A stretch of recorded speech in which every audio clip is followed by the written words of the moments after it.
भले भी दिन आते, जगत में बुरे भी दिन आते। कड़वे मीठे फल कर्म के यहाँ सभी पाते। कभी सीधे कभी उल्टे पड़ते, अजब समय के पांव। जब दुनिया कहती है नहीं हो सकता, आशा छोड़ दो। जब दुनिया कहती है नहीं हो सकता, आशा छोड़ दो। उम्मीद धीरे से कान में फुसफुसाती है, एक बार और कोशिश करो। उम्मीद धीरे से कान में फुसफुसाती है, एक बार और कोशिश करो। क्या बात है? जब दुनिया कहती है नहीं हो सकता, आशा छोड़ दो, तो उम्मीद धीरे से कान में फुसफुसाती है, एक बार और कोशिश करो। ये दुनिया नहीं, यहां ये साधन आपसे कह रहा है, एक बार और कोशिश करो। अपने जीवन की डोर को एकता के बंधन में बांध के एक बार और कोशिश करो कि संग संग चले जीवन। ध्यान पूर्वक इस संसार को देखो, ध्यान पूर्वक अपने जीवन को देखो, ध्यान पूर्वक अपने शुरू से अंत तक को देखो, और ध्यान पूर्वक अब देखो क्या से क्या परिवर्तन हो चुका है और अभी कितना होना बाकी है। जो परमात्मा की तरफ से नियम बने हैं, उन नियमों का उल्लंघन हमें नहीं करना चाहिए। अगर हम उन नियमों का उल्लंघन करते हैं तो हमें कष्ट उठाना पड़ता है। इसलिए जो परमात्मा की तरफ से नियम आए हैं, उन पर ध्यान दें, उन पे विचारें, उन पे सोचें। क्या बने हैं ये आपको भी पता है, हमें भी पता है, हमसे पूछने की जरूरत नहीं है।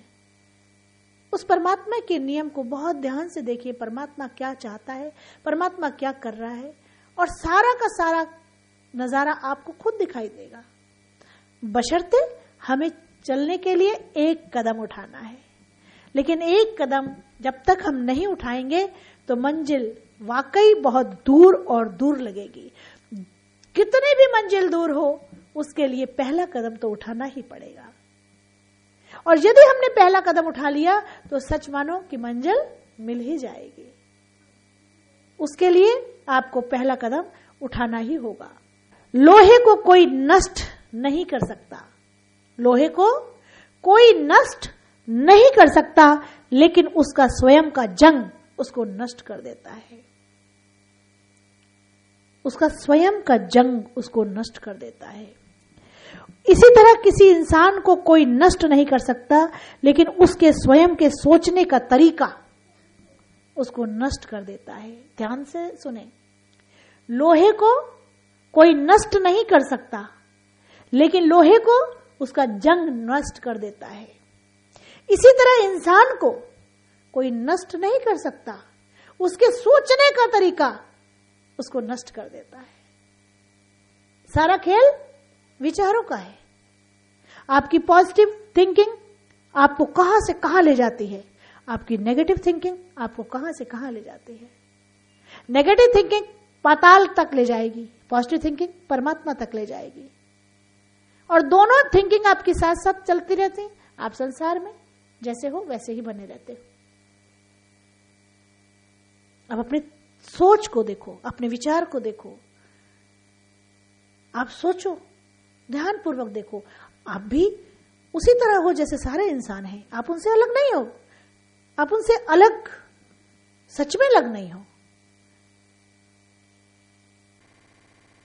अगर अलग होना है तो अपने विचारों पर ध्यान दो। संग मेरे के असंग जैसे, असंग मेरे के संग जैसे। धूप में भी छांव का आनंद और छांव में भी तेरी मुस्कुराती टिमटिमाती किरणों का आनंद, दोनों में सम। सारा खेल विचारों का है। विचारों में कितनी शक्ति है आप सोच भी नहीं सकते। आप विचारों के माध्यम से बहुत कुछ कर सकने में समर्थ हो। अपने सोचने के तरीके को बदल डालो। आप कोई भी गलती दो बार नहीं कर सकते, क्योंकि जब आप उसे दूसरी बार करते हो तो वो गलती नहीं होती, वो आपके खुद का चुनाव होता है, खुद की इच्छा होती है। गलती हमेशा एक बार होती है, गलती हमेशा एक बार होती है। इसीलिए मां क्या कहती है, गलती एक बार नहीं 100 बार करो, कोई भी गलती 2 बार मत करो। 2 बार का मतलब रिपीटिशन मत करो। गलती अलग अलग गलती 100 बार भी हो जाए चलेगी, लेकिन कोई गलती रिपीट नहीं हो, 2 बार नहीं हो, क्योंकि दोबारा क्या है, वो गलती नहीं है। दोबारा क्या है, आपका चुनाव है, आपकी इच्छा है, आपने जानबूझ कर की है। जो काम आप जानबूझ कर करते हो वो माफ कैसे हो सकता है, क्योंकि आपकी सोची हुई समझी बात है। पहली बार आपने नादानी की, लेकिन दूसरी बार आपने नादानी नहीं की। और कोई भी गलती आपकी परमात्मा से छुपी नहीं है, सद्गुरु से छुपी नहीं है। आपको लगता है कि आपको पता नहीं है, लेकिन ऐसा नहीं है, बिल्कुल ऐसा नहीं है। इसलिए मां कहती है गलती एक बार नहीं 100 बार करो, कोई भी गलती 2 बार मत करो, रिपीटिशन मत करो।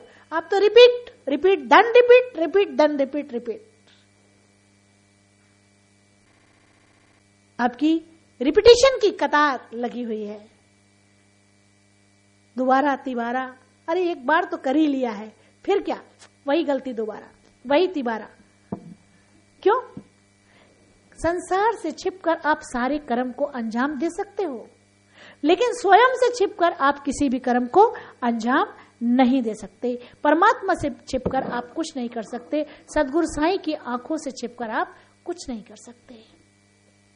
जिस पे उनका मेहर की नजर होती है, जिस पर उसकी मेहर की नजर होती है, उसकी वो हर गलतियों को बहुत ही अच्छे ढंग से देखते हैं।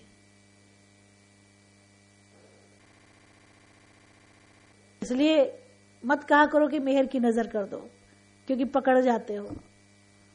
हाँ, ये जरूर है कि आपको ये कुछ नहीं कहती, सिर्फ ये कहती है कि प्रभु आप देखो, आप समझो, बीच में इसे हटाओ, इससे कोई मतलब नहीं, आप जानो वो जाने, मुझे किसी से नहीं चाहती कुछ लेना देना। गलती करे तुम जानो, नहीं करें तुम जानो, अच्छा करे तुम जानो, बुरा करे तुम जानो, बीच में इससे कोई मतलब नहीं। आप जानो, आप सुधार सकते हो, आप जानो। आपसे बड़ा कौन, आपसे ऊपर कौन, आप हो ना। क्योंकि जब वो सुधारने पे आ जाए फिर क्या बात है। जब देती है तो छप्पर फाड़ के देती है, लेती है तो चमड़ी उधेड़ के लेती है। जब तक समझाती है तो प्यार से समझाती है, और जब उसकी नजर टेढ़ी होती है तो फिर क्या बात है। तो बस उसी पे छोड़ दिया, तू जान, इसको शांत कर दे, बिल्कुल शांत, इससे मत कहलवा, तू जान, वो ज्यादा अच्छा है, उसका तरीका बहुत अच्छा है। इसकी लाठी में आवाज है, परमात्मा की लाठी बेआवाज है, पड़ती है जोरदार और आवाज भी नहीं होती। इसकी लाठी पड़ती है बहुत हल्के से, लेकिन आवाज बहुत जोरदार होती है। इसलिए कहते हैं इसकी लाठी स्टॉप, तुम जानो ये जाने, बीच में इसे नहीं पढ़ना, बिल्कुल नहीं पढ़ना, क्योंकि सबको अपने अपने कर्मों का फल भुगतना है, भुगतना ही है। आज भुगत रहे हो, कल भुगतोगे, फिर जन्म लोगे, फिर भुगतोगे। क्यों? क्योंकि कब तक कोई संभालेगा, कब तक? 1000 बार कहने पर भी आप नहीं संभलते, कब तक कोई संभालेगा? जो संभल गया वो तर गया, जो नहीं संभला वो डूब गया। नमो नमो गुरुदेव तुझको नमो नमः, नमो नमो गुरुदेव तुझको नमो नमः।